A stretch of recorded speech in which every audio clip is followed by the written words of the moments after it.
వందనాలు. దేవునికి మహిమ కలుగును గాక. యాకోబు రాసిన పత్రిక 1వ అధ్యాయము 5వ వచనం. మీలో ఎవనికైనను జ్ఞానము కొదువుగా ఉన్న యెడల అతడు దేవుణ్ణి అడగవలెను. అప్పుడది అతనికి అనుగ్రహింపబడును. ఆయన ఎవనిని గద్దింపక అందరికిని ధారాళముగా దయచేయువాడు. ఆమేన్. ఈడ యేసు ప్రభు చెప్తా ఉండు. మీలో ఎవనికైనను జ్ఞానము కొదువుగా ఉంటే నన్నడగండి నేనిస్తాను అని. ఆయన ఎవనిని గద్దింపక ధారాళముగా దయచేస్తాడంట. ఈరోజు నీకేమన్నా జ్ఞానము కొదువుగా ఉంటే యేసు ప్రభుని అడగండి. యేసు ప్రభు తప్పకుండా మీకు దయచేస్తాడు జ్ఞానం.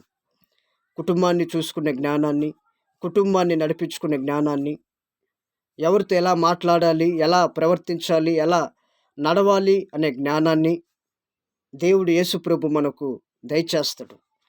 ఆయన ఎవడిని గద్దింపక ధారాళముగా దయచేస్తాడంట.